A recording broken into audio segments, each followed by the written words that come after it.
नमस्कार, welcome to मीमांस academy. ये lecture है MBPSC 2026 के लिए, जिसके अंतर्गत हम यूनिट 2 के PYQ देख रहे हैं। हुआ क्लियर? ठीक है।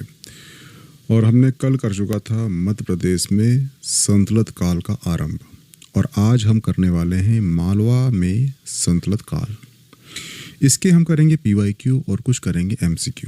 ठीक है, जो अब तक क्वेश्चन आ चुके हैं उन सभी को लिया जा रहा है। ठीक है, तो जो मालवा है वहाँ से पहला क्वेश्चन क्या पूछ रहा है? वो पूछ रहा है कि राणा सांगा ने किस शासक के समय मालवा पर आक्रमण कर उसे बंदी बना लिया था। तो पहले तो ये समझ जाइए कि मालवा में सल्तनत काल का आरंभ कैसे हुआ, या फिर मध्य प्रदेश में सल्तनत काल का आरंभ कैसे हुआ। कल का बता चुका था मैं कि अगर जो भी दिल्ली में बैठेगा शासक, अगर उसे दक्षिण भारत साउथ इंडिया जाना है या फिर राजस्थान जाना है, तो उसे भारत यानी मध्य भारत में उसे इंटर करना पड़ेगा, और वहाँ के राजा है, वहाँ के राज सिंहासन है, उसके जो सत्ता है, वहाँ के जो राजवंश है, उस पर अधिपत्य जमाना पड़ेगा। उसके बाद ही वो आगे जा सकता है। हुआ क्लियर? ठीक है। अब ये समझ जाइए कि 1305 में अलाउद्दीन खिलजी ने, ठीक है, अलाउद्दीन खिलजी ने मध्य प्रदेश में मालवा में किया आक्रमण। पर अलाउद्दीन खिलजी का एक सेनापति था, उसका नाम था आइन उल मुल्क मुल्तानी।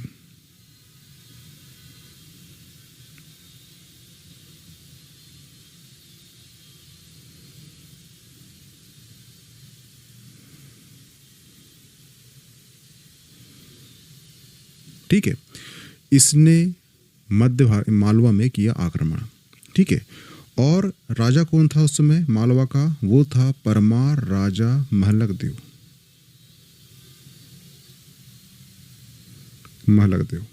ठीक है, ये कौन था? ये परमार राजा था।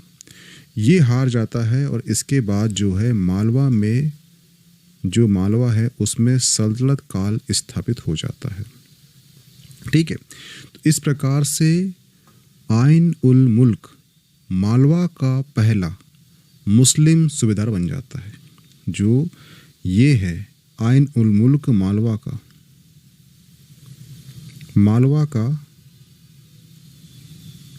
पहला मुस्लिम सूबेदार, ये बन जाता है। ठीक है, इसके बाद क्या होता है कि अलाउद्दीन खिलजी के बाद एक सुल्तान बनता है, उसका नाम होता है MBT। MBT मीन्स होता है मोहम्मद बिन तुगलक। मोहम्मद बिन तुगलक के समय मालवा का जो सूबेदार होता है वो होता है दिलावर खां होता है। ठीक है, लेकिन ध्यान रखना जो MBT है, MBT के बाद जो सुल्तान बनता है वो होता है नसरुद्दीन शाह महमूद। और नसरुद्दीन शाह महमूद के समय ही दिल्ली में एक तैमूर लंग आक्रमण करता है। कब करता है? वो करता है 1398 को करता है आक्रमण। कौन? तैमूर लंग। ठीक है, और इसमें क्या होते हैं, जो सुल्तान होते हैं दिल्ली के, ये हो जाते हैं कमज़ोर, और इसी का फायदा उठाता है कौन? दिलावर खां। और मालवा का प्रथम स्वतंत्र शासक बन जाता है मुस्लिम शासक कौन? दिलावर खां। ठीक है, मालवा का प्रथम स्वतंत्र मुस्लिम शासक बन जाता है दिलावर खां। ठीक है, दिलावर खां का पुत्र होता है अल्प खां ही जो है जब गद्दी में बैठता है तो ये अपनी उपाधि धारण करता है, उसका नाम होता है होशंगा शाह की उपाधि ये धारण करके बैठता है मालवा में।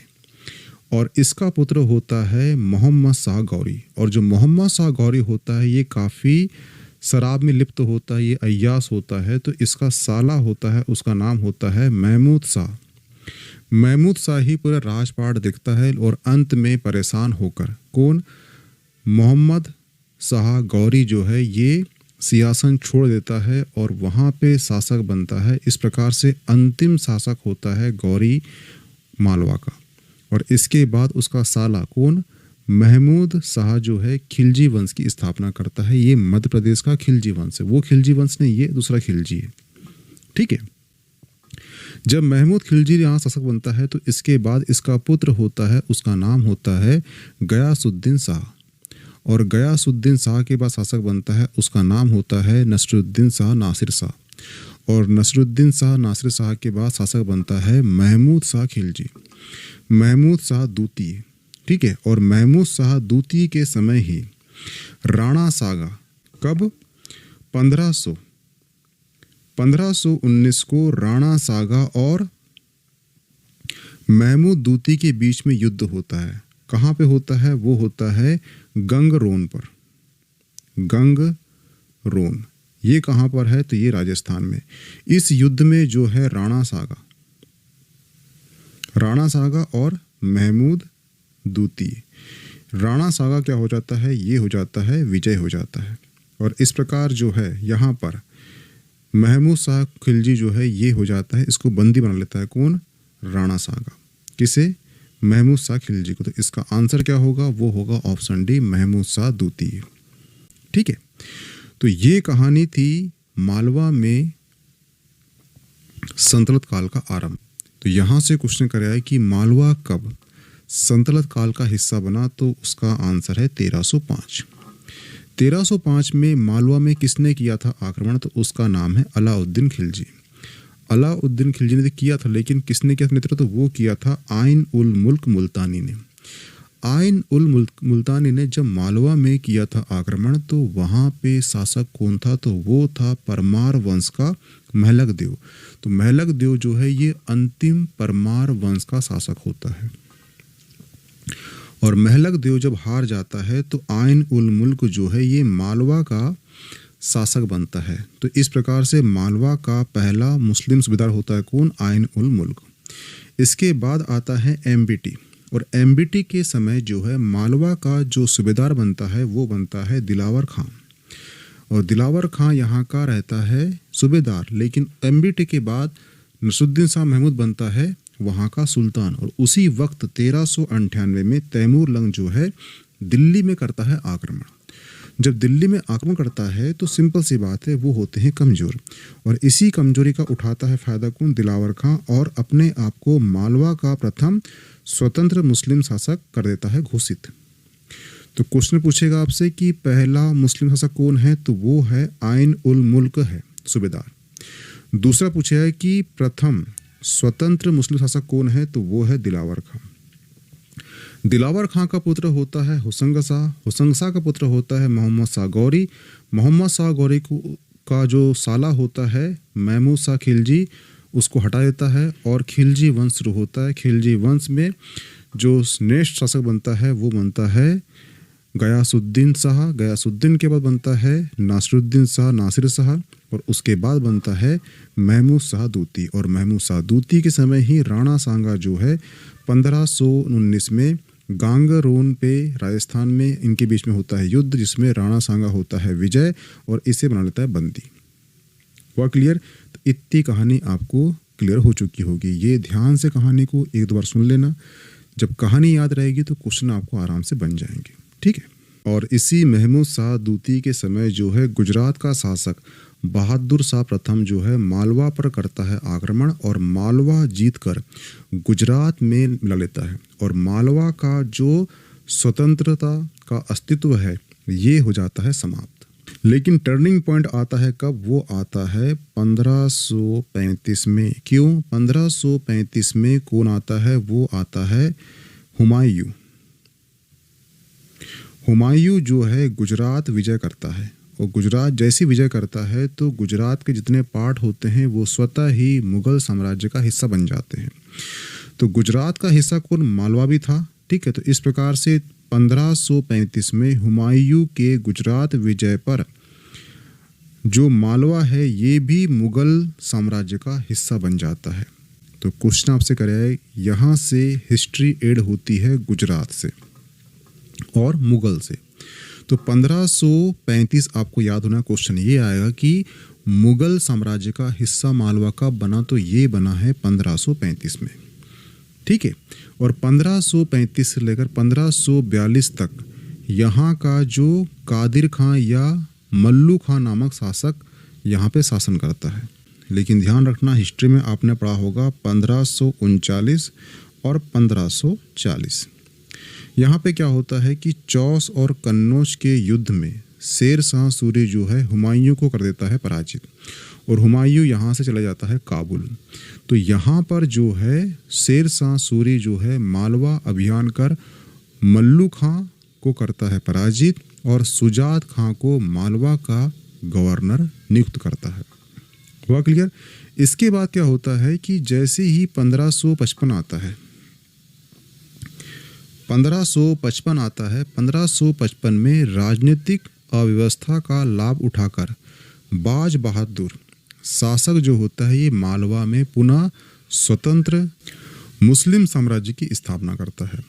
और बाज बहादुर, उसकी पत्नी कौन होती है? वो होती है रूपमती।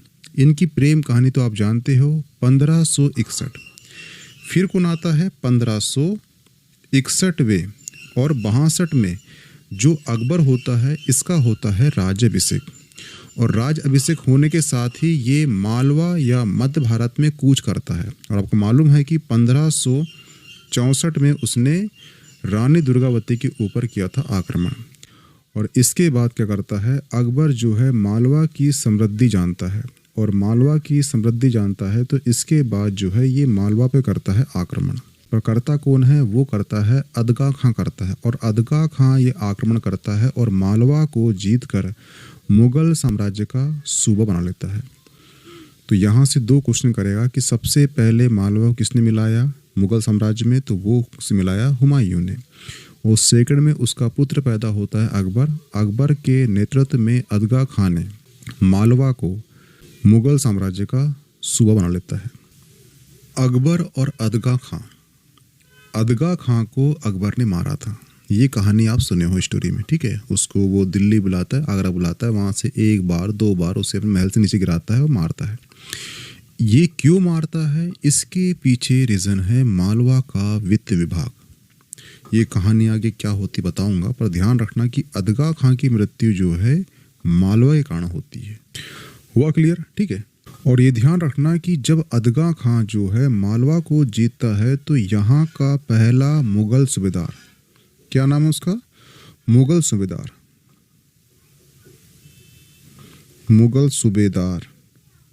कौन बनता है? वो बनाता है पीर मोहम्मद को। ठीक है। तो ये फैक्ट को ध्यान रखना है। अब से क्वेश्चन कराया है कि मुगल काल का पहला मालवा का कौन सा सूबेदार बनता है, तो वो बनता है पीर मोहम्मद जो मालवा का मुगल काल का पहला सूबेदार होता है। इस फैक्ट को ध्यान रखना है। हुआ क्लियर? ठीक है।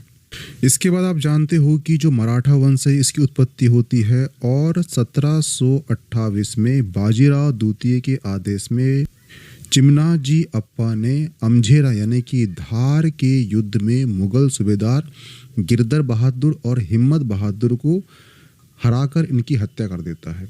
और 1731 में, कब? 1731 में मराठा इकरारनामा के तहत यह क्षेत्र जो है मल्हार राव होलकर को प्रदान कर दिया जाता है, और यहाँ से होलकर वंश की नींव रखकर यहाँ से होलकर वंश स्टार्ट होता है। तो आपको समझ में आ चुका होगा कि किस प्रकार से हम संतलत काल से परमार डायनेस्टी का अंतिम शासक महलक देव से हम किस प्रकार से खिलजी वंश, फिर मुगल, फिर शेरशाह सूरी, और उसके बाद मराठा वंश की स्थापना हो जाती है। हुआ क्लियर? ठीक है। तो ये सारी कहानी आपको याद होना चाहिए। तो आप मध्य प्रदेश की हिस्ट्री से क्वेश्चन आएंगे तो आप आराम से हैंडल कर लोगे। ठीक है। नेक्स्ट क्वेश्चन है, प्रसिद्ध हिंडोला तोरण कहाँ स्थित है? ठीक है। तो जो प्रसिद्ध हिंडोला तोरण जो है ये ग्यारसपुर नामक स्थान पर स्थित है। जिला कौन सा है? जिला है विदिशा। ठीक है। विदिशा में ग्यारसपुर नामक ग्यारसपुरक नामक स्थान पर स्थित है। यह एक प्राचीन गेटवे है, वह क्लियर, जो अपनी स्थापत्य कला के लिए और सुंदरता के लिए प्रसिद्ध है।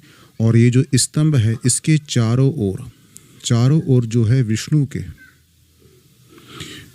के 10 अवतार का चित्रण हुआ है। ठीक है, तो ध्यान रखना कि विष्णु के जो 6वें अवतार थे वो कौन थे, तो वो थे परशुराम। और परशुराम का जो जन्म है वो कहाँ हुआ है, ये हुआ है उज्जैन के समीप जाना पाओ जो पहाड़ी है वहाँ पे हुआ है, हुआ क्लियर। और वहाँ पे वर्तमान गवर्नमेंट जो है इनका मंदिर भी बनाने वाली है। ठीक है, बीच में न्यूज़ आई थी। ठीक है, तो विष्णु जी का प्रथम अवतार कौन है, वो है मत्स्य अवतार। 6वां कौन सा है, ये है परशुराम। ठीक है, तो ध्यान रखना कि विष्णु जी के 10 अवतार का उल्लेख कहाँ किया गया है, तो ये किया गया है हिंडोला तोरण में, जो कहाँ पर स्थित है, ये विदिशा के ग्यारसपुर में स्थित है। तो इसका आंसर क्या होगा, इसका आंसर हो जाएगा ग्यारसपुर। हुआ क्लियर। नेक्स्ट क्वेश्चन है, मांडू के किले का निर्माण किस शासक ने करवाया था। तो मैंने बताया था आपको कि आइन उल मुल्क ने मालवा को जीतकर इसे संतुलित काल में मिला लिया, और इस प्रकार से जो आइन उल मुल्क है ये मालवा का पहला मुस्लिम सूबेदार बन जाता है। इसके पश्चात जो है मालवा का सूबेदार बनता है, उसका नाम होता है दिलावर खां। दिलावर खां जो होता है ये मालवा का स्वतंत्र प्रथम मुस्लिम शासक होता है। ठीक है, इसकी मृत्यु के पश्चात इसका बेटा होता है, उसका नाम होता है अल्प खां। अल्प खां या होसंग शाह। ठीक है, और अल्प खां जब गद्दी में बैठता है तो वो होसंग शाह नाम की उपाधि धारण करता है। इसके बाद आता है सन 1407। 1407 को क्या होता है, गुजरात का शासक होता है मुजफ्फर शाह, जो है मालवा पे करता है आक्रमण। और आक्रमण करने के पश्चात जो होसंग शाह है इसको वो पकड़ लेता है और गुजरात जाता है। लेकिन जो होसंग शाह है ये बहुत जल्दी वहाँ से मुक्त होकर कहाँ आता है, ये आता है धार। ठीक है, और धार में मांडू नामक स्थान पर ये बनाता है, वहाँ पे अपनी राजधानी बनाता है। और जो आप जो बोलते हो सिटी ऑफ जॉय, ठीक है, यानी कि आनंद की नगरी का संस्थापक होता है कौन, होसंग शाह। और जो होसंग शाह होता है एक प्रसिद्ध सूफी संत होते हैं, उनका नाम होता है बरूद्दीन गरीब का शिष्य होता है। और ये भी ध्यान रखना कि जो होसंग शाह है होसंगाबाद नाम का बसाता है शहर, जिसे वर्तमान में नर्मदापुरम कर दिया गया है। हुआ क्लियर। और होसंग शाह ने मांडव के प्रसिद्ध हिंडोला महल, ठीक है, हिंडोला महल का करवाता है निर्माण। और मांडू में होसंग शाह के मकबरे का निर्माण करवाता है आरंभ। लेकिन इस मकबरे को पूर्ण करवाता कौन है, उसका नाम होता है महमूद खिलजी। इस मकबरे को पूर्ण करवाते हैं, उसके काल में ये पूर्ण होता है। और ये भी ध्यान रखना कि ये जो होसंग शाह का मकबरा होता है, ये मकबरा पूर्ण संगमरमर से बना भारत का पहला मकबरा होता है। जो होसंग शाह का मकबरा जो मांडू में है, इसका निर्माण आरंभ कराता है कौन है, होसंग शाह आरंभ कराता है। लेकिन इसको पूर्ण करवाता है कौन, महमूद खिलजी। और ये मकबरा ऐसा है, इसकी विशेषता ये है कि ये भारत का पहला पूर्ण संगमरमर से बना मकबरा है। हुआ क्लियर। और इसे ही ताजमहल का पूर्वगामी माना जाता है, यानी कि इसको देखने के बाद ही ताजमहल बनाया गया था। हुआ क्लियर।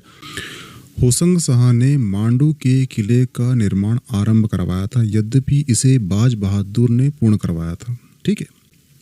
इसी प्रकार होसंग शाह ने मांडवा में प्रसिद्ध असरपी शहर यानी कि मदरसे का भी निर्माण करवाया था। ठीक है, तो इसका आंसर क्या होगा, वो होगा होसंग शाह। हुआ क्लियर। होसंग शाह ने मांडू किले और असरपी महल का निर्माण करवाया था, और साथ ही होसंग शाह का मकबरा का आरंभ करवाया था, जिसको पूर्ण कराया था खिलजी, महमूद खिलजी ने। और ध्यान रखना कि जो होसंग शाह का मकबरा है, ये भारत का पहला संगमरमर का बना पहला मकबरा है जो ताजमहल का पूर्वगामी है, ध्यान रखना। हुआ क्लियर? हिंडोला महल मध्य प्रदेश के किस जिले में स्थित है? तो जो हिंडोला महल है ये मध्य प्रदेश के धार जिले में स्थित है, ठीक है। धार जिला मांडू यानी मध्य प्रदेश में स्थित है। इसे जो है 15वीं शताब्दी के आसपास होशंग शाह के शासनकाल के दौरान बनाया गया है। इसका उद्देश्य क्या था? इसका उद्देश्य था शाही दरबार के रूप में यूज़ करना। वह क्लियर? इसे जो है हिंडोला महल क्यों कहते हैं उसके पीछे रीज़न है 77 जो डिग्री है, ठीक है, डिग्री में इसकी बाहरी दीवार झुकी हुई है, ठीक है। इसीलिए इस झुकी हुई 77 कोण का झुका हुआ जो एंगल है, इसी कारण इसे जो है हिंडोला महल कहा जाता है। जो कहाँ स्थित है? ये धार में स्थित है। वह क्लियर? ये ध्यान रखना। निम्नलिखित में से कौन सी इमारत संगमरमर से बनी है? मैं इसका आंसर बता चुका हूँ पहले कि होशंग शाह के मकबरे का निर्माण आरंभ कराया था, ठीक है।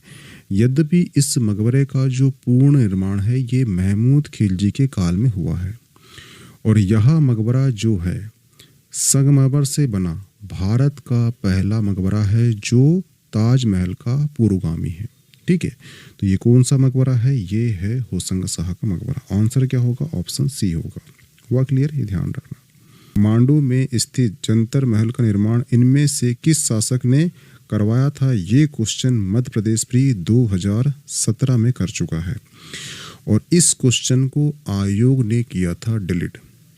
मांडू में जंतर महल नाम की कोई इमारत नहीं है। यह क्वेश्चन गलत है जो मध्य प्रदेश लोक सेवा आयोग की परीक्षा में पूछा गया था। मांडू में केंद्रीय पुरातत्व विभाग द्वारा 76 इमारतें संरक्षित है, लेकिन इनमें से कोई भी जंतर महल नहीं है। जो मांडू में इमारतें हैं वो है जहाज महल, हिंडोला महल, बाज बहादुर महल, ठीक है। ये ध्यान रखना, ये क्वेश्चन जाता है गलत। मांडू में रूपमती महल का निर्माण किसने करवाया था? इसकी कहानी छोटी सुनना।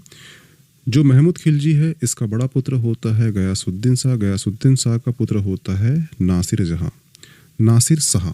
नासिर शाह जो है इसका वास्तविक नाम होता है अब्दुल कादिर,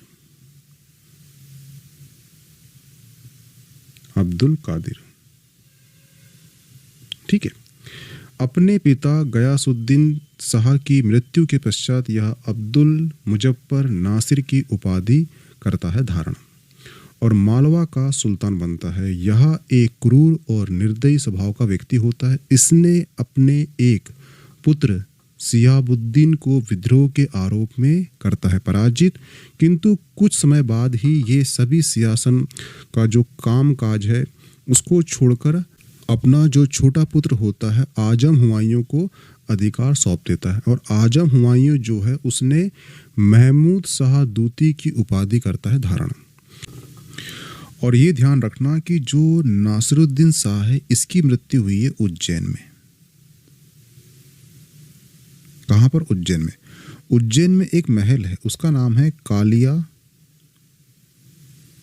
देह, ठीक है। कालिया दे महल जो है यहाँ पर तालाब में फिसलकर गिरने के कारण ही जो नासिरुद्दीन महमूद है, ठीक है, नासिरुद्दीन शाह है, इसकी मृत्यु हो जाती है। तो आपसे क्वेश्चन ये पूछेगा कि जो कालिया दे महल है ये कहाँ पर है? तो ये उज्जैन में। हुआ क्लियर? और नासिरुद्दीन द्वारा ही मांडू में महल बनाया गया था। जो नासिरुद्दीन है इसी के द्वारा मांडू में महल बनाया गया था और इसी महल को बाद में बाज बहादुर और रानी रूपमती महल के नाम से जाना गया। इस प्रकार से इसका आंसर क्या हो जाएगा? इसका आंसर हो जाएगा बाज बहादुर, ठीक है। यानी नासिरुद्दीन महमूद ने जो महल बनाया था उसी महल को कन्वर्ट कर दिया किसने? बाज बहादुर ने। तो इसका जो निर्माणकर्ता कौन कहलाएगा? वो कहलाएगा बाज बहादुर। हुआ क्लियर? ये ध्यान रखना। मांडू निम्नलिखित में से किससे संबंधित है? तो जो मांडू है ये एक्चुअली संबंधित किससे है? वो है रानी रूपमती से। ऑप्शन बी सही हो जाएगा। इसकी पूरी कहानी हम पढ़ चुके हैं, ठीक है। तो यहाँ पे जो है मालवा का जो हिस्ट्री था संतलत काल से, ये पूरा हमने कर चुके हैं। इसके 8 या 10 जो क्वेश्चन आए थे पीवाईक्यू में वो भी कर चुके हैं। सारी कहानी हम पढ़ चुके हैं। अगर कहानी से क्वेश्चन आते हैं तो आपसे बन जाना चाहिए, ठीक है। मिलते हैं नेक्स्ट टॉपिक में। इसकी पीडीएफ मिल जाएगी आपको मीमांसा एकेडमी के टेलीग्राम ग्रुप में। और आपको जिस भी यूनिट के पहले पीवाईक्यू चाहिए वो पहले कमेंट कर दीजिए, तो मैं उसके पीवाईक्यू ला दूंगा पहले। हुआ क्लियर? नहीं तो मैं अपने हिसाब से करते रहूँगा, ठीक है।